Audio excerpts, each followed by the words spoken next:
ನಮಸ್ಕಾರ. ನಾನು ಜೈಕಾಂತ್ ಚಾಲುಕ್ಯ ಅಂತೇಳಿ ಸಂವಿಧಾನ ಬಳಗದ ರಾಜ್ಯಾಧ್ಯಕ್ಷರು. ನಮ್ಮ ಹಿರಿಯರಾದಂಥ ಹೋರಾಟಗಾರರು, ನಮ್ಮ ಮಾರ್ಗದರ್ಶಕರು ಸಿದ್ಲಿಂಗಯ್ಯನವರು ಅಂತೇಳಿ, ನಮ್ಮ ಸಂವಿಧಾನ ಬಳಗದ ರಾಜ್ಯ ಉಪಾಧ್ಯಕ್ಷರಾದಂಥ ಕಣಿವೆ ರಾಮು ಅಂತೇಳಿ. ಇವತ್ತು ನಾವು ಈಗಾಗಲೇ ಪತ್ರಿಕಾ ಮಾಧ್ಯಮನ ಕರೆಸಿ ಪತ್ರಿಕಾ ಹೇಳಿಕೆಯನ್ನು ಜ್ಞಾನಪ್ರಕಾಶ್ ಸ್ವಾಮೀಜಿಯವರು, ಎನ್ ಮೂರ್ತಿಯವರು, ನಮ್ಮ ಸರ್ಕಾರಿ ನೌಕರ ಸಮನ್ವಯ ಸಮಿತಿ ಅಧ್ಯಕ್ಷರಾದಂಥ ಹಿರಿಯರಾದಂಥ ಶಿವಶಂಕರ್ ಅವರು, ಸಿದ್ದಯ್ಯನವರು ಎಲ್ಲರೂ ಕುಂತು ಇವಾಗಲೇ ನಾವು ನಮ್ಮವರೆಲ್ಲ ಪತ್ರಿಕಾ ಹೇಳಿಕೆ ಕೊಟ್ಟಿದ್ದೀವಿ. ಒಟ್ಟಾರೆ ತಿರುಳು ಏನು ಅಂತ ಹೇಳೋದು, ಸಿದ್ದರಾಮಯ್ಯನವರನ್ನ ನಂಬಿ ಇವತ್ತು ನಮ್ಮ ಜಿ ಪರಮೇಶ್ವರ್ ಅವರು ಮುಖ್ಯಮಂತ್ರಿ ಮಾಡ್ತಾರೆ ಅನ್ನೋ ವಿಶ್ವಾಸನ ಬಹಳ ಗೌರವಿತವಾಗಿ ಪ್ರಬಲವಾಗಿ ಸಿದ್ದರಾಮಯ್ಯನವರ ಮೇಲೆ ಮತ್ತೆ ಹೈಕಮಾಂಡ್ ಮೇಲೆ ಕಾಂಗ್ರೆಸ್ ನಮ್ಮ ಸಮುದಾಯಕ್ಕೆ ಅನ್ಯಾಯ ಮಾಡಲ್ಲ ಅಂತ ಹೇಳಿ ನಮ್ಮ ಜಿ ಪರಮೇಶ್ವರ್ ಸಾಹೇಬರು ನಂಬಿದ್ರು. ಬಟ್ ರಾಜಕೀಯದ ಈ ಹುನ್ನಾರದಲ್ಲಿ ನಮ್ಮ ಪರಮೇಶ್ವರ್ ಸಾಹೇಬರು ಬಲಿಯಾದ್ರು. ಆದ್ರೂ ಕೂಡ ಇವತ್ತು ನಾವು ಅಧಿಕಾರ ಹಂಚಿಕೆ ಆದ್ಮೇಲೆ ಅದನ್ನ ಪ್ರಸ್ತಾಪ ಮಾಡೋದು ಸರಿ ಇಲ್ಲ ಅಂತ ಹೇಳಿ ಇವತ್ತು ಶಿವಕುಮಾರ್ ಅವರ ಮುಖ್ಯಮಂತ್ರಿಯನ್ನ ನಾವು ಆಗ್ಲಿ ಸಂವಿಧಾನವನ್ನ ಕಾನೂನನ್ನು ಗೌರವಿಸೋರು, ಸಂವಿಧಾನದ ಗೌರವ ಕೊಟ್ಟು ನಾವು ಅವರ ಮುಖ್ಯಮಂತ್ರಿ ಸ್ಥಾನವನ್ನ ಅಭಿನಂದಿಸಿ ಶಿವಕುಮಾರ್ ಅವರನ್ನ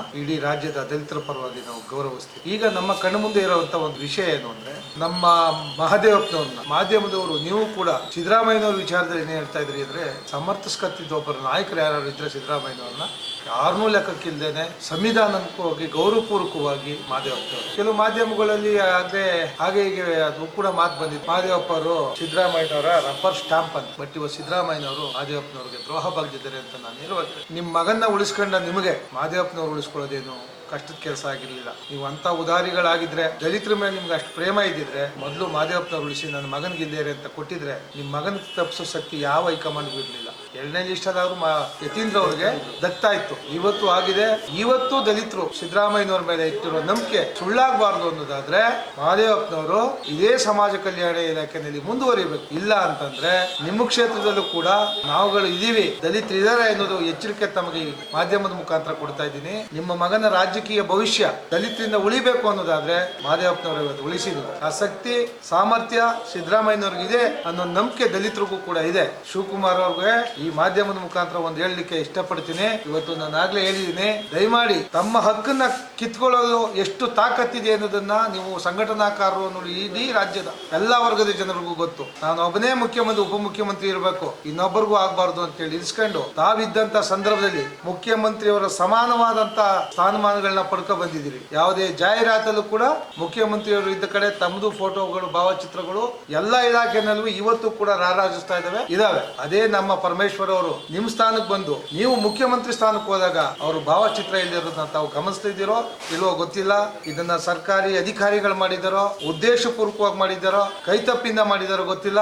ನಾಳೆಯಿಂದ ಯಾವ್ದಾದ್ರೂ ಸರ್ಕಾರಿ ಜಾಹೀರಾತಿನಲ್ಲಿ ತಮ್ಮ ಸಮಾನವಾಗಿ ಏನು ತಾವು ಸಿದ್ದರಾಮಯ್ಯನವ್ರ ಭಾವಚಿತ್ರ ಇತ್ತೋ ಅದನ್ನ ನಮ್ಮ ಪರಮೇಶ್ವರ್ ಅವ್ರ ಭಾವಚಿತ್ರವನ್ನು ನಿಮ್ಮ ಸ್ಥಾನದಲ್ಲಿ ನೋಡ್ಲಿಕ್ಕೆ ನಾವು ಬಯಸ್ತೀವಿ. ಅದಾಗಿಲ್ಲ ಅಂತ ಅನ್ನೋದಾದ್ರೆ ನಾನು ನೇರವಾಗಿ ಪರಮೇಶ್ವರ್ ಸಾಹೇಬ್ರಿಗೆ ಹೇಳ್ತೀನಿ, ಇದು ಪರಮೇಶ್ವರ್ ಅವ್ರಿಗೆ ಮಾತ್ರ ನಾಮಕ್ಕೆ ಆಗುವ ಅಗೌರವ ಅಲ್ಲ, ಬಾಬಾ ಸಾಹೇಬ್ರಿಗೆ ಆಗ್ತಕ್ಕಂತ ಅಗೌರವ, ಸಂವಿಧಾನಕ್ಕೆ ಆಗ್ತಕ್ಕಂತ ಅಗೌರವ, ಇಡೀ ದಲಿತ ಒಕ್ಕೂಟಕ್ಕೆ ಆಗತಕ್ಕಂತ ಅವಮಾನ. ಹಾಗಾಗಿ ನೀವು ಬಹಳ ಸೌಮ್ಯ ಸ್ವಭಾವದವರು, ನೀವು ಸಾಗರ ಶಾಂತವಾಗಿರ್ತಕ್ಕಂಥ ಸ್ವಭಾವದವರು. ಇದನ್ನ ಮುಂದುವರಿಸಬೇಡಿ. ಇದು ನಮ್ಮ ಜನಾಂಗಕ್ಕೆ ಆಗ್ತಂತ ದ್ರೋಹ ಆಗ್ತದೆ. ಮುಂದಿನ ದಿನಗಳಲ್ಲಿ ಇದೆಲ್ಲ ಸರಿಪಡಿಸ್ತೇ ಹೋದ್ರೆ ಕಾಲಾವಕಾಶ ಕೊಟ್ಟು ಸಮಯಕ್ಕೆ ತಕ್ಕಂತ ನಿರ್ಧಾರನ ತಗೊಂಡು ನೀವು ರಾಜೀನಾಮೆನ ಕೊಟ್ಟು ಅಂತ ಅಧಿಕಾರ ನಡೆಸುವಂತ ಸ್ಥಿತಿ ಏನಿಲ್ಲ. ಬಾಬಾ ಸಾಹೇಬ್ರ ಅಂತ ಸರ್ಕಾರದಲ್ಲೇ ಒಂದು ಸಣ್ಣ ಮಹಿಳೆಯರಿಗೆ ಒಂದು ಹಕ್ಕನ್ನ ಮಾಡಿಲ್ಲ ಅಂತೇಳಿ ರಾಜೀನಾಮೆ ಕೊಟ್ಟು ಬಂದ ರಕ್ತ ನಿಮ್ಮದು. ನೀವು ರಾಜೀನಾಮೆ ಕೊಟ್ಟು ಬರ್ರಿ, ನಿಮ್ ಜೊತೆ ನಾವಿದ್ದೀವಿ. ಈ ರಾಜ್ಯದಲ್ಲಿ ಬೇರೆ ಪಕ್ಷ ಕಟ್ಟೋಣ, ದಲಿತರ ಶಕ್ತಿ ಏನು ಅಂತ ತೋರೋಣ, ಕಾಂಗ್ರೆಸ್ಗೆ ನಮ್ಮ ಇದು ಏನು ಅನ್ನೋದನ್ನ ತೋರಿಸಲೇಬೇಕಾಗ್ತದೆ. ಇವತ್ತು ಮಾದೇವಪ್ಪ ಅವರು ನೀವು ಜೋಡೆತ್ತಾಗಿ ರಾಜ್ಯದಲ್ಲಿ ನಿಂತ್ಕೊಳ್ಳಿ, ಇಡೀ ರಾಜ್ಯದ ದಲಿತರು ನಿಮ್ಮ ಹಿಂದೆ ಇರ್ತೀವಿ, ನಾವೇನು ಒಂದು ಶಕ್ತಿನ ತೋರೋಣ ಅಂತ ನಾ ಈ ಸಂದರ್ಭದಲ್ಲಿ ತಮ್ಗೆ ಹೇಳ್ತಾ ವಂದನೆ ಮಾಡ್ತೀನಿ. ಮಾದೇವಪ್ಪ ಅವರು ಇದೇ ಸಮಾಜ ಕಲ್ಯಾಣ ಇಲಾಖೆಯಲ್ಲಿ ಮುಂದುವರಿಬೇಕು. ಕಾರಣ ಏನು ಅಂತಂದ್ರೆ, ಸಮಾಜನ ಅರ್ದು ತಿಳಿದು ಕುಡಿದಿರುವಂತವ್ರು, ಎಮ್ಮರವಾಗಿ ಬೆಳೆದಿರ್ತಕ್ಕಂಥವ್ರು, ಅವರು ಆಶ್ರಯಾಗಿ ನಮ್ಮವ್ರಿಗೆಲ್ಲ ಸಂವಿಧಾನಾತ್ಮಕವಾಗಿ ದಲಿತರಿಗೆ ಸಮಾನವಾದ ನ್ಯಾಯವನ್ನು ಕೊಟ್ಟಿದ್ದಾರೆ. ಅವ್ರನ್ನ ಬಂಪರು ಪರೀಕ್ಷೆಗೆ ಮಾದೇವಪ್ಪನವ್ರು ಒಳಪಡಿಸಿದ್ರು ಒಂದು ಜಾತಿಗೆ ಅನ್ಯಾಯ ಮಾಡತಕ್ಕಂತ ಆಲೋಚನೆ ಕನ್ಸಲ್ಲೂ ಅವ್ರು ಇಲ್ಲ, ಸಮಾನವಾಗಿ ನೋಡ್ತಾ ಇದ್ದಾರೆ. ಹಾಗಾಗಿ ಮಾದೇವಪ್ಪ ಸಾಹೇಬ್ರು ಇದೇ ಇಲಾಖೆಯಲ್ಲಿ ಮುಂದುವರಿಬೇಕು ಅಂತ ಹೇಳಿ ಇಡೀ ರಾಜ್ಯದ ದಲಿತರ ಪರವಾಗಿ ನಾನು ಅವರ ಮಾತನ್ನ ನನ್ನ ಬಾಯಿಂದ ಹೇಳಿದ್ದೀನಿ. ದಯವಿಟ್ಟು ಶಿವಕುಮಾರ್ ಸಾಹೇಬ್ರೆ, ಸಿದ್ದರಾಮಯ್ಯನವರ ಅನ್ಯಾಯ ತಮ್ಮಿಂದ ನಮ್ಮ ಮಾದೇವಪ್ಪರ್ಗೆ ಆಗ್ಬಾರ್ದು, ದಯವಿಟ್ಟು ಅದು ಸರಿಪಡಿಸ್ತೀವಿ ಅನ್ನೋ ನಂಬಿಕೆ ನನಗಿದೆ. ನೀವು ದಲಿತರ ಪ್ರೇಮಿಗಳಾಗಿದ್ರೆ ಮಾದೇವಪ್ಪ ಅವರು ಅದೇ ಇಲಾಖೆಯಲ್ಲಿ ಮುಂದುವರಿಸಲಿಕ್ಕೆ ಅವಕಾಶ ಮಾಡಿಕೊಡ್ಬೇಕು. 15ನೇ ತಾರೀಕು ಆದ್ಮೇಲೆ ಮಾದೇವಪ್ಪನವ್ರನ್ನ ನೀವು ಸಮಾಜ ಕಲ್ಯಾಣ ಇಲಾಖೆಯಲ್ಲಿ ಮುಂದುವರಿಸಿದಾದ್ಮೇಲೆ ನಾವು ಪ್ರಿಯಾಂಕ್ ಖರ್ಗೆ ಸಾಹೇಬ್ರಿಗೆ, ನಮ್ಮ ಪರಮೇಶ್ವರ್ ಸಾಹೇಬ್ರಿಗೆ, ಮುನಿಯಪ್ಪ ಸಾಹೇಬ್ರಿಗೆ ಏನು ಸ್ಥಾನಮಾನ ಕೊಟ್ಟಿದ್ದೀರೋ, ನಮ್ಮ ಸತೀಶ್ ಜಾರಕಿಹೊಳಿ ಅವ್ರಿಗೆ, ಹಿಂದುಳಿದ ವರ್ಗದವ್ರಿಗೆ ಅದಕ್ಕೆ ನಾವು ಅಭಾರಿಯಾಗಿ ಮಹದೇವಪ್ಪನವ್ರಿಗೂ ಕೊಟ್ಟ ಮೇಲೆ ನಮ್ಮ ದಲಿತ ವರ್ಗದಿಂದ ನಿಮ್ಮನ್ನ ಕರೆಸಿ ಅರಮನೆ ಮೈದಾನದಲ್ಲಿ ಗೌರವಿಸಿ ಸನ್ಮಾನಿಸ್ತೀವಿ. ಇಲ್ಲ ಅಂದ್ರೆ ರಾಜಕೀಯವಾಗಿ ಏನ್ ನಿರ್ಲಕ್ಷ್ಯ ಮಾಡಬೇಕು ಕಾಂಗ್ರೆಸ್ ಪಕ್ಷವನ್ನ ಅದ್ ಮಾಡಿ ಕಳೀತೀವಿ ಅಂತ ಹೇಳ್ತಾ ಕೊನೆ ಮೊಳೆ ಕಾಂಗ್ರೆಸ್ ಪಕ್ಷದ ಕೊನೆ ಮೊಳೆನ ನಾವು ಕಟ್ತೀವಿ, ಪಕ್ಷನ ನಿರ್ನಾಮ ಮಾಡ್ತೀವಿ ಅಂತ ಹೇಳ್ತಾ ಉಳಿಸ್ಕೋದು 18ನೇ ತಾರೀಕಿನ ನಿರ್ಣಯದ ಮೇಲೆ 28ನೇ ಇಸ್ವಿಯ ಚುನಾವಣೆಯ ಫಲಿತಾಂಶ ಕಾಂಗ್ರೆಸ್ ಪರ ನಾವು ಇರಬೇಕೋ ದಲಿತರು ಇರಬಾರ್ದು ಅನ್ನೋದನ್ನ ನಾವು ನಿರ್ಣಯ ಮಾಡ್ತೀವಿ ಅಂತ ಈ ಸಂದರ್ಭದಲ್ಲಿ ತಿಳಿಸಿ ತಮಗೆ ಹೊಂದಿಸಿ ಈ ಪತ್ರಿಕಾ ಹೇಳಿಕೆನ ಮುಗಿಸ್ತೀವಿ. ಬಾಬಾ ಸಾಹೇಬ್ರ ತತ್ವ ಸಿದ್ಧಾಂತಗಳನ್ನ, ಸಂವಿಧಾನವನ್ನು ಗೌರವಿಸ್ತಕ್ಕಂಥ ಕೆಲಸ ನಮ್ಮ ಜಿ ಪರಮೇಶ್ವರ್ ಸಾಹೇಬ್ರು ಅವಾಗಿಂದ ಮಾಡ್ಕೊ ಬಂದಿದ್ದಾರೆ. ಬಾಬಾ ಸಾಹೇಬ್ರ ಋಣವನ್ನು ತೀರಿಸ್ತಕ್ಕಂಥ ಕೆಲಸನ ಪ್ರಮಾಣ ವಚನ ಸ್ವೀಕಾರ ಮಾಡೋ ವೇಳೆನೆ ಸಾಬೀತುಪಡಿಸಿದ್ದಾರೆ ನಮ್ಮ ಪರಮೇಶ್ವರ್ ಸಾಹೇಬ್ರು. ಅದಕ್ಕೆ ನಾವು ರಾಜ್ಯದ, ದೇಶದ ಎಲ್ಲಾ ದಲಿತರ ಪರವಾಗಿ ಪರಮೇಶ್ವರ್ ಸಾಹೇಬ್ರಿಗೆ ಅಭಿನಂದನೆ. ನಮಸ್ಕಾರ. ಕರ್ನಾಟಕ ರಾಜ್ಯ ದಲಿತ ಸಂಘಟನೆಗಳ ಒಕ್ಕೂಟದಿಂದ ಸಿದ್ಲಿಂಗಯ್ಯ ಅಂತ ಹೇಳಿ ಮಾತಾಡೋದು. ಇವತ್ತು ಗಾಂಧಿನಗರ ಮೋರಿಯೋ ಹೋಟ್ಲಲ್ಲಿ ಪ್ರೆಸ್ ಮೀಟ್ ಕರೆದು ಉದ್ದೇಶ ಇಷ್ಟೇ. ಪ್ರಾರಂಭದಿಂದಲೂ, ಸ್ವಾತಂತ್ರ್ಯದ ಪ್ರಾರಂಭದಿಂದಲೂ ಕಾಂಗ್ರೆಸ್ ದಲಿತರಿಗೆ ಮೋಸ ಮಾಡ್ತಾನೆ ಬಂದಿದೆ. ರಾಜ್ಯದವರು ಹೈಕಮಾಂಡ್ ಅಂತ ಹೇಳ್ತಾರೆ. ಹೈಕಮಾಂಡ್ನವರು ಏನ್ ಮಾಡ್ತಾರ ಅಂತ ನಮಗ್ ಗೊತ್ತಿಲ್ಲ. ಇದುವರೆಗೂ ಕೂಡ ಸುಮಾರು 75 ವರ್ಷದಿಂದಲೂ ದಲಿತರನ್ನ ಯಾವುದೇ ಮುಂಚೂಣಿಯ ಲೈನ್ಗೆ ತರಲೇ ಇಲ್ಲ. ಅದು ಯಾಕೆ ಅಂತ ಗೊತ್ತಿಲ್ಲ. ಆದ್ರೆ ಇಡೀ ರಾಜ್ಯದ ದಲಿತ ಮುಖಂಡರುಗಳನ್ನ ಕರೆದು ಓಟಾಗಿ ನೀವು ಪರಿವರ್ತನೆ ಮಾಡಬೇಕು ಅಂತ ಹೇಳಿ ನಮ್ಮ ಜನರನ್ನ ಸುಮಾರು 82ರಿಂದ 85% ಓಟನ್ನ ಕಾಂಗ್ರೆಸ್ ತಗೊಳ್ತಾ ಇದೆ. ಆದ್ರೆ ನಮ್ಗೆಲ್ಲೋ ಒಂದ್ ಕಡೆ RSS, ಬಜರಂಗ ದಳ, ಬಿಜೆಪಿಯವರು ಮನುಸಂಸ್ಕೃತಿಯನ್ನ ಮುನ್ನೆಲೆಗೆ ತರ್ತಾರೇನೋ ಅನ್ನೋ ಆತಂಕದಿಂದ ಮುನ್ನೆಲೆಗೆ ತಂದು ಸಂವಿಧಾನವನ್ನ ಅಳಿಸ್ತೀವಿ ಅನ್ನೋ ಅಲೆ ಈಗಾಗಲೇ ಕೆಲವು ಕಿಡಿಗೇಡಿಗಳು ಮಾತನಾಡಿದ್ದಾರೆ. ಬಿಜೆಪಿಯವರು ಅದನ್ನೆಲ್ಲಾದ್ರೂ ಮಾಡಿಬಿಡ್ತಾರೇನೋ. ಸಂವಿಧಾನ ಹೋದ್ರೆ ಈ ದೇಶದಲ್ಲಿ ಪ್ರಜಾಪ್ರಭುತ್ವ ಅನ್ನೋದು ಸಂಪೂರ್ಣ ನಾಶವಾಗ್ತದೆ. ನಾವೇನು ಮುಂದೆ ಮಡಿಕೆ ಹಿಂದೆ ಪರ್ಕೆ ಇತ್ತು ಅದೇ ಸಂಸ್ಕೃತಿಗೆ ಹೋಗ್ತೀವೇನೋ ಅಂತ ಹೇಳಿ ಆತಂಕದಿಂದ ನಾವು ಕಾಂಗ್ರೆಸ್ಗೆ ಎಲ್ಲರೂ ಕೂಡ ಹಳ್ಳಿಗಾಡಿನ ಎಲ್ಲಾ ಜನರನ್ನು ಮತವಾಗಿ ನಾವು ಪ್ರಾರಂಭ ಮಾಡ್ತೀವಿ. ಆದ್ರೆ ಕಾಂಗ್ರೆಸ್ಸಿನ ರಾಜ್ಯದ ನಾಯಕರು ಮಾಡ್ತಾರೋ ಅಥವಾ ರಾಷ್ಟ್ರದ ನಾಯಕರು ಮಾಡ್ತಾರೋ, ಎಲೆಕ್ಷನ್ ಗೆಲ್ತೀವಿ, ಗೆದ್ದಾದ ಮೇಲೆ ಪದವಿಯನ್ನ ಕೊಡಬೇಕು ಅಂದಾಗ ದಲಿತರನ್ನ ಕೊನೆ ಲಿಸ್ಟ್ ಅಲ್ಲಿ ಇಡ್ತಾರೆ. ಆದ್ರೆ ಸುಮಾರು ಈಗ ಒಂದು 10-15 ವರ್ಷದಿಂದ ಅಹಿಂದ ಅಂತ ಹೇಳಿ ಕರ್ನಾಟಕದಲ್ಲಿ ಸನ್ಮಾನ್ಯ ಸಿದ್ದರಾಮಯ್ಯನವರು ನೇತೃತ್ವದಲ್ಲಿ ಕಟ್ಟೋದು. ಆದ್ರೆ ಇಲ್ಲೇನಾಗಿದೆ ಅಂದ್ರೆ ನಾವು ಕಟ್ಟಬೇಕಾದ್ರೆ ನಾವು ಕೂಡ ಮುಖಡಪ್ಪ, ದೊಡ್ಡಣ್ಣ ಎಲ್ಲ ಕುರುಬರ ಜೊತೆಲೇ ಇದ್ದು ನಾವು ಅಹಿಂದವನ್ನ ಕಟ್ಟಿದವರು ಗಟ್ಟಿಯಾಗಿ. ದಲಿತ ಸಂಘಟನೆಯ ಇಡೀ ರಾಜ್ಯದ ಸಂಘಟನೆಯ ಮುಖಂಡರುಗಳು ಕೂಡ ಒಳ್ಳೆ ಕಾನ್ಸೆಪ್ಟ್ ಅಹಿಂದ ಅನ್ನೋ ಒಂದು ಇದರಲ್ಲಿ ನಾವು ಕಟ್ಟಿದ್ವಿ. ಆದ್ರೆ ಈಗ ಯಾಕೋ ಗೊತ್ತಿಲ್ಲ, ಸನ್ಮಾನ್ಯ ಸಿದ್ದರಾಮಯ್ಯನವರು ಆ ಮತ್ತು ದಾನ ಪರಿಗಣಿಸ್ತಾ ಇಲ್ಲ. ಆ ಮತ್ತು ದಾ ಬಿಟ್ಟು ಹಿಂದೂ ಅನ್ನೋದಷ್ಟೇ ಇವರು ಹೋಗ್ತಾ ಇದ್ದಾರೆ. ನಮಗೆ ಕಳೆದ 23ರಿಂದಲೂ ಕೂಡ ನಮಗ್ ಗೊತ್ತಾಗ್ತಾ ಇದೆ ಏನು ಚುನಾವಣೆಯಲ್ಲಿ ನಾವು ಬಿಜೆಪಿಯನ್ನ ತಂದ್ರೆ ದಲಿತರಿಗೆ ಅಪಾಯ ಆಗ್ತದೆ, ದಲಿತ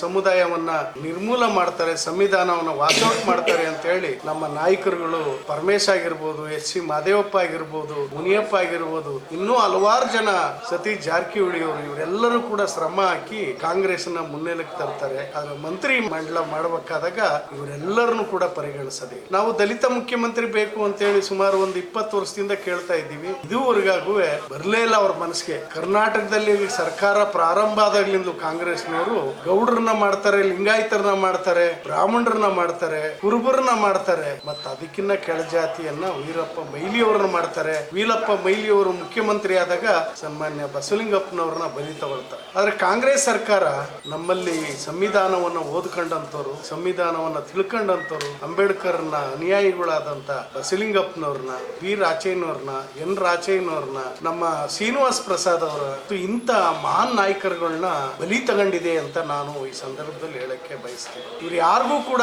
ಮುಖ್ಯಮಂತ್ರಿ ಆಗುವಂತ ಅರ್ಹತೆ ಇರ್ಲಿಲ್ವಾ ಅಥವಾ ಇವ್ರಿಗೆ ಮಾಡ್ಬೇಕು ಅಂತ ಮನಸ್ಸಿರ್ಲಿಲ್ಲ. ಈಗ ಸಿದ್ದರಾಮಯ್ಯನವರು ರಾಜೀನಾಮೆ ಕೊಟ್ಟಾಗ ನಾವು ಅನ್ಕೊಂಡಿದ್ದು ದಲಿತರಿಗೆ 2 ವರ್ಷ ಮುಖ್ಯಮಂತ್ರಿ ಅವಕಾಶ ಸಿಗುತ್ತೆ ಅಂತ. ಯಾಕೆಂದ್ರೆ ನಮ್ಮವರೇ ಮಲ್ಲಿಕಾರ್ಜುನ್ ಖರ್ಗೆ ಅವರು AICC ಅಧ್ಯಕ್ಷರಾಗಿದ್ದಾರೆ. ಹಾಗಾಗಿ ಕನಿಷ್ಠ ಅವ್ರಿಗಾದ್ರೂ ಸಿಗ್ಬೋದು, ಇಲ್ಲ ಇವರಲ್ಲಿ ಯಾರಿಗಾದ್ರೂ ಒಬ್ಬರಿಗೆ ಸಿಗ್ಬಹುದು ಅಂದ್ರೆ ಎಲ್ಲಾ ಅರ್ಹತೆ ಇರೋಂತ ಡಾಕ್ಟರ್ HC ಮಹದೇವಪ್ಪನವರು 2023ರಿಂದ ಈ ರಾಜ್ಯದಲ್ಲೆಲ್ಲ ಈ ದೇಶದಲ್ಲಿ ಸಂವಿಧಾನದ ಮೊದಲ ಪೀಠಿಕೆಯನ್ನ ಕ್ಯಾಬಿನೆಟ್ ನಲ್ಲಿ ಅಪ್ರೂವಲ್ ತಗೊಂಡು ಸಂವಿಧಾನ ಉಳಿವಿಗಾಗಿ ರಾಷ್ಟ್ರ ಮಟ್ಟದಲ್ಲಿ ಹೋರಾಟ ಮಾಡಿದವರು ಮತ್ತೆ ಎಲ್ಲಾ ವಿಚಾರಗಳನ್ನ ಮತ್ತು ದಲಿತ ಸಂಘಟನೆಗಳನ್ನ ಅವರ ಜೊತೆಯಲ್ಲಿ ಇಟ್ಟುಕೊಂಡು ಪ್ರತಿ ಒಂದು ನೋವು ನಲುವಿನಲ್ಲಿ ಅವ್ರ ಜೊತೆಯಲ್ಲಿ ಇದ್ದವರು ಅವ್ರಿಗಾದ್ರೂ ಸಿಗುತ್ತೆ ಅನ್ಕೊಂಡಿದ್ದು ಅವ್ರಿಗೆ ಯಾರಿಗೂ ಸಿಗ್ಲಿಲ್ಲ.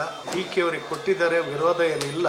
ಆದ್ರೆ ಅವರು ಸರಿಯಾದ ರೀತಿ ನಡೆಸ್ಕೋಬೇಕು ಅನ್ನೋದು. ಅವ್ರು ಮಂತ್ಲಿ ಮಂಡಲ ಶುರು ಮಾಡಿದಾಗ ಮನೆ H.T. ಮಾದೇವಪ್ಪನವ್ರನ್ನ ಕೈ ಬಿಡ್ತಾರೆ. ಇದ್ರ ಉದ್ದೇಶ ಏನು? ಈಗಾಗಲೇ 5 ಜನನ ಕಾಂಗ್ರೆಸ್ ಬಲಿ ತಗೊಂಡಿದೆ. ನೆಕ್ಸ್ಟ್ ಯಾರು ಅಂತ ನಮ್ಗೆ ಆತಂಕ ಶುರುವಾಗಿ ನಾವು ಇವತ್ತು ಪತ್ರಿಕೆ ಹೇಳಿಕೆ ಕರೆದಿದ್ದೀವಿ. ನಾವೊಂದು ಈಗ ನೇರವಾಗಿ ಹೇಳೋದು ಇಷ್ಟೇ, ನೀವು ಸಿದ್ದರಾಮಯ್ಯನವರು ಹೈಕಮಾಂಡ್ ಹೇಳಲಿಲ್ವೋ ಅಥವಾ D.K. ಶಿವಕುಮಾರ್ ಹೇಳಲಿಲ್ವೋ ಮಾದೇವಪ್ಪನವ್ರ ಹೆಸರ ಅಥವಾ ಖರ್ಗೆ ಅವರು ಪ್ರಸ್ತಾಪ ಮಾಡಲು ನಮಗೆ ಬೇಕಾಗಿಲ್ಲ. 2ನೇ ಸಾಲಿನ ಮಂತ್ರಿಗಳನ್ನ ಏನ್ ನೀವು ಮಾಡ್ತಿರೋ 18ನೇ ತಾರೀಕು ಆ ಸಂದರ್ಭದಲ್ಲಿ ಡಾಕ್ಟರ್ H.C. ಮಾದೇವಪ್ಪನವ್ರನ್ನ ಮಂತ್ರಿಯನ್ನ ಮಾಡಿ ಸಮಾಜ ಕಲ್ಯಾಣ ಇಲಾಖೆ ಜವಾಬ್ದಾರಿಯನ್ನು ಕೊಡಬೇಕು. ಈ ರಾಜ್ಯದ ದಲಿತ ಸಂಘಟನೆಗಳು ಮತ್ತು ಅಸ್ಪೃಶ್ಯರು ಹಿಂದುಳಿದವರು ಏನಾದರೂ ಧ್ವನಿಯಾಗಿ ಇರ್ತಾರೆ ಅಂದ್ರೆ ಮಾದೇವಪ್ಪನವರು ಮಂತ್ರಿ ಆದ್ರೆ ಮಾತ್ರ. ಇಲ್ಲ ಅಂದ್ರೆ ಕಾಂಗ್ರೆಸ್ಗೆ ಮುಂದಿನ ದಿನಗಳಲ್ಲಿ ನಮ್ಮ ಹಾದಿಯನ್ನ ಸುಗಮ ಮಾಡ್ಕೋಬೇಕಾಗ್ತದೆ. ತಮಿಳುನಾಡಲ್ಲಿ ಈಗಾಗಲೇ 2 ಪಕ್ಷಗಳಿಗೆ ಉತ್ತರವನ್ನ ಕೊಟ್ಟಿದ್ದಾರೆ. ನಾವು ಕೂಡ ವಿದ್ಯಾವಂತರಿದ್ದೀವಿ. ಕರ್ನಾಟಕದಲ್ಲಿ ದಲಿತ ಸಮುದಾಯ ಒಡೆದು ನೀವು ಚೂರು ಮಾಡಿರ್ಬೋದು, ವರ್ಗೀಕರಣದ ವಿಚಾರದಲ್ಲಿ ನೀವು ನಮ್ಮನ್ನು ಒಡೆದು ಚೂರು ಮಾಡಿರ್ಬೋದು. ಆದ್ರೆ ಈ ವಿಚಾರದಲ್ಲಿ ರಾಜಕೀಯ ಅಂತ ಬಂದಾಗ ನಾವೆಲ್ಲರೂ ಒಟ್ಟಾಗಿ ಮುಂದಿನ ದಿನಗಳಲ್ಲಿ ನಮ್ಮ ಭವಿಷ್ಯವನ್ನ ಕಂಡ್ಕೋಬೇಕಾಗ್ತದೆ ಅಂತ ಈ ಮೂಲಕ ನಿಮಗೆ ಎಚ್ಚರಿಕೆಯನ್ನ ಕೊಡ್ತಾ ಇದ್ದೀವಿ. ದಯವಿಟ್ಟು ನೀವು ಮಾನವರಾಗಿದ್ರೆ, ಸಂವಿಧಾನವನ್ನು ಓದ್ಕೊಂಡಿದ್ರೆ ನಮ್ಮನ್ನು ಕೂಡ ಗೌರವದಿಂದ ನಡೆಸ್ಕೊಳ್ಳೋದನ್ನ ಮಾಡಿ ಅಂತ ಹೇಳಿ ನಾವು ಪತ್ರಿಕೆ ಮುಖಾಂತರ ತಮಗೆ ತಿಳುವಳಿಕೆಯನ್ನ ತಿಳಿಸಕ್ಕೆ ಬಯಸ್ತೇವೆ. ಇವತ್ತಿನ ಪತ್ರಿಕೆಯನ್ನು ಗಮನಿಸಿದ್ರು, ನಮ್ಮ ಜಯಕಾಂತ್ ಅವರು ತೋರಿಸಿದ್ರು. ಹಿಂದೆ ಸಿದ್ದರಾಮಯ್ಯನವರು ಮುಖ್ಯಮಂತ್ರಿ ಆಗಿದ್ದಾಗ D.K. ಶಿವಕುಮಾರ್ದು ಇದ್ದೇ ಇರೋದು ಪ್ರತಿ ಅಡ್ವರ್ಟೈಸ್ಮೆಂಟ್ ಅಲ್ಲೂ ಫೋಟೋ. ಆದ್ರೆ ಇವತ್ತ ಮುಖ್ಯಮಂತ್ರಿದು ಒಂದೇ ಒಂದು ಫೋಟೋ ಇದೆ. ಅದ್ರ ನಿಮ್ಮ ಉದ್ದೇಶ ಏನು? ಪರಮೇಶ್ವರ್ ಅವರು ಉಪಮುಖ್ಯಮಂತ್ರಿ ಆಗಿದ್ರು ಕೂಡ ಅವರು ವಿಧಾನಸೌಧಕ್ಕೆ ಆಗ್ಲಿ ಈ ರಾಜ್ಯಕ್ಕೆ ಆಗ್ಲಿ ಇಲ್ಲದಂತ ಸ್ಥಿತಿಯನ್ನ ನೀವು ಅಡ್ವರ್ಟೈಸ್ಮೆಂಟ್ ಅಲ್ಲಿ ತೋರಿಸ್ತಾ ಇದ್ದೀರಾ. ಇದು ನಮ್ಗೆ ಏನ್ ಅನಿಸ್ತದೆ ಅಂದ್ರೆ ನಮ್ಮನ್ನ ಮುಗ್ಸಕ್ ಹೊರಟಿದ್ದೀರಾ ಅಂತ ಅನಿಸ್ತಾ ಇದೆ. ನೀವು ಖಂಡಿತ ಅದಾಗಲ್ಲ. ನಾವು ಮಾರಿದ್ದೀವಿ. ನಿಮ್ಗೆ ಇದು ನೆನಪಿರ್ಲಿ. ಈ ಮೂಲಕ ನಿಮ್ಗೆ ಎಚ್ಚರಿಕೆಯನ್ನು ಕೊಡ್ತಾ ನಿಮ್ಗೆ ಕಾಂಗ್ರೆಸ್ನವರಿಗೆ ಎಚ್ಚರಿಕೆ ಗಂಟೆ ಅಂತ ಹೇಳಿ ನಾನು ತಿಳಿಸಕ್ಕೆ ಬಯಸ್ತೀನಿ. ನಮಸ್ಕಾರ. ಇವತ್ತು ಕರ್ನಾಟಕ ರಾಜ್ಯ ದಲಿತ ಸಂಘಟನೆಗಳ ಒಕ್ಕೂಟ ಇವತ್ತು ಕಾರ್ಯಕ್ರಮ ಹಮ್ಮಿಕೊಂಡಿದ್ದು ಏನು ವಿಚಾರ ಅಂತ ಅಂದ್ರೆ, ಇವತ್ತು ದಲಿತ ಜನಗಳು ಓಟ್ ಹಾಕಕ್ ಮಾತ್ರ ಬೇಕು, ಅಧಿಕಾರ ಮಾತ್ರ ಕೊಡಂಗಿಲ್ಲ ಅಂತ ಮಂತ್ರಿ ಕೊಡಕಾಗ್ದೇನೆ ಹೇಳುವಂತ ಒಂದು ಮೆಸೇಜ್ ಆಗಿದೆ. ಹಾಗಾಗಿ ನಮ್ಮ ಜಯಕಾಂತ್ ಚಾಲುಕ್ಯವರ ಅಧ್ಯಕ್ಷತೆಯಲ್ಲಿ ಇವತ್ತು ಒಂದು ಒಳ್ಳೆ ವಿಶೇಷ ನಮ್ಮ ಜ್ಞಾನಪ್ರಕಾಶ್ ಸ್ವಾಮೀಜಿ ಅವರ ಅಧ್ಯಕ್ಷತೆಯಲ್ಲಿ ಕಾರ್ಯಕ್ರಮ ಹಮ್ಮಿಕೊಂಡಿದ್ರು. ಬಹಳ ಮನಸ್ಸು ನೋವು ಆಗ್ತದೆ, ಹೇಳಕ್ಕೆ ನಮಗೆ ನಾಚಿಕೆ ಆಗ್ತದೆ. ಯಾಕೆಂತಂದ್ರೆ ಒಬ್ಬ ದೀನದಲಿತ ನಾಯಕ 7 ಬಾರಿಗೆ MLA ಆಗಿ ಸಿದ್ದರಾಮಯ್ಯರ ನಿಲ್ಲಿಸಿ ಗೆಲ್ಸಿ CM ಮಾಡಿದಂತ ಮಹಾನ್ ವ್ಯಕ್ತಿಗೆ ಇವತ್ತು ಅಧಿಕಾರ ಇಲ್ಲ ಅಂತ ಅಂದ್ರೆ ಏನಪ್ಪ ಹೇಳ್ಬೇಕು ನಾವು? ಏನು ಅನ್ಯಾಯ ಅಲ್ವಾ ಅದು? ಖರ್ಗೆ ಅವ್ರ ಮಗನ್ನ ಮಂತ್ರಿ ಮಾಡ್ಕೊತಾರೆ, ಸಿದ್ದರಾಮಯ್ಯನ ಮಗನ ಮಂತ್ರಿ ಮಾಡ್ಕೊತಾರೆ. ನಮ್ ಜನ ಯಾರು ಕೇಳಕ್ ಆಗ್ತಿಲ್ವಾ? ನಮ್ ಜನ ಯಾರು ಹೇಳ್ಬೇಕು? ನಾವು AIC ಪ್ರೆಸಿಡೆಂಟ್ ಆಗಿರ್ತಕ್ಕಂಥ ಸನ್ಮಾನ್ಯ ಖರ್ಗೆ ಅವರೇ ಒಂದು ಕೈ ಮುಗಿದು ಕೇಳ್ಕೊಂತೀನಿ, ಇದು ತಾರತಮ್ಯವನ್ನ ಬಿಡಿ, ಮಗನ್ನ ಬೆಳೆಸಿ CM ಮಾಡಿ ಪ್ರೈಮ್ ಮಿನಿಸ್ಟರ್ ಮಾಡಿ ನಮಗೆ ಬೇಕಾಗಿಲ್ಲ. ನಮ್ಮ ಹಿರಿಯ ಮುಖಂಡರಾಗಿರ್ತಕ್ಕಂಥ ಸನ್ಮಾನ್ಯ ಸಮಾಜ ಕಲ್ಯಾಣ ಮಂತ್ರಿ ಮಾಜಿ ಮಂತ್ರಿಗಳಾಗಿರ್ತಕ್ಕಂಥ S.C. ಮಾದೇವಪ್ಪ ಅವ್ರಿಗೆ ಹಿರಿಯವರಾಗಿದ್ದಾರೆ. ದಲಿತವ್ರನ್ನ ಇವತ್ತು ಏನಾದ್ರು ಕರ್ನಾಟಕದಲ್ಲಿ ದಲಿತರು ಒಂದು ಬಲವನ್ನ ಕೊಟ್ಟಂತ ಮಹಾನ್ ವ್ಯಕ್ತಿ ಅಂದ್ರೆ ಸನ್ಮಾನ್ಯ ಶ್ರೀ S.C. ಮಾದೇವಪ್ಪ ಅವರು. ಹಾಗಾಗಿ ಇದು ಇಲ್ಲಿಗೆ ನಿಲ್ಲಲ್ಲ. ಇದೇನೋ 1 ಜನ 50 ಜನ ಬಂದ್ ಮಾಡೋಣ ಅಂತ ತಿಳ್ಕೊಬೇಡಿ. ಏನಾದ್ರೂ ಅವ್ರಿಗೆ ಅಧಿಕಾರ ಕೊಟ್ಟಿಲ್ಲ, ನಮ್ಮವ್ರಿಗೆ ಇನ್ನೂ 2-3 ಜನಕ್ಕೆ ಅಧಿಕಾರ ಕೊಟ್ಟಿಲ್ಲ ಅಂದ್ರೆ ಇಡೀ ರಾಜ್ಯಾದ್ಯಂತ ವಲಯರು ಇದು ರೈಟ್ ಲೆಫ್ಟ್ ಏನು ತಿಳಿಸ್ತೀವಿ ಅಂತ ನಾನು ಹೇಳಿಕ್ಕೆ ಇಷ್ಟಪಡ್ತೀನಿ. ಇಲ್ಲಿಗೆ ನಾವು ಬಿಡಲ್ಲ, ಅವ್ರಿಗೆ ಕೊಡಬೇಕು, ಸಮಾಜ ಕಲ್ಯಾಣಕ್ಕೆ ಮಂತ್ರಿನ ಮುಂದುವರಿಸಬೇಕು ಅಂತ ಸನ್ಮಾನ್ಯ ನಮ್ಮ ಆತ್ಮೀಯರು ನನಗೆ ಗಾಡ್ ಫಾದರ್ ಆಗಿರ್ತಕ್ಕಂಥ CM D.K. ಶಿವಕುಮಾರ್ ಅವರಲ್ಲಿ ಮತ್ತೆ ಅವರ ಮಂತ್ರಿ ಮಂಡಲಕ್ಕೆ ಕೈ ಮುಗಿದು ಕೇಳ್ಕೊಂತೀವಿ. ನಮಸ್ಕಾರ.